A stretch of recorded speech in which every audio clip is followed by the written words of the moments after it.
पहले देख आम फिजिक्स न्यूमेरिकल गोटे करवा एटा सर्ट्स वीडियो मुझे तैयारी कर डिटेल्स बुझेबा संभव नुह।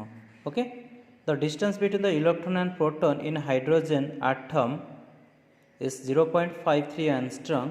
Find the speed and the frequency of the revolution around the proton. पहले टी कौन द राडियस दे इलेक्ट्रॉन देख जेहेतु इलेक्ट्रॉनटा सेंटर रोचे मैंने कौन सर्कुलर पाथ रिवॉल्विंग कर ना कहीं न्यूक्लियसटा हूँ पॉजिटिव चार्ज पार्टिकल और इलेक्ट्रॉनटा नेगेटिव चार्ज पार्टिकल तेणु चार इलेक्ट्रॉन कौन सर्कुलर पाथ रिवॉल्व कर तेणु ये देख भैल्यू गिभेन देती सेंट्रीपिटल गिभेन अच्छी centripetal force is must be equal electrostatic force कले ना तेणु centripetal force m v square by r आउ इलेक्ट्रोस्टैटिक हूँ k q square by r square या सल्व कले पहले वेलोसिटी मिल आमको एमती सल्व कले 0.19 10⁶ मिनट तापर आम कौन फ्रिक्वेंसी देती फ्रिक्वेंसी तो लिनियर वेलोसिटी एंगुलर वेलोसिटी एमती फ्रिक्वेंसी आम बाहर कलु फ्रिक्वेंसी बाहर कला पहले फाइनल रिजल्ट केते एतिक है। Thank you for your watching.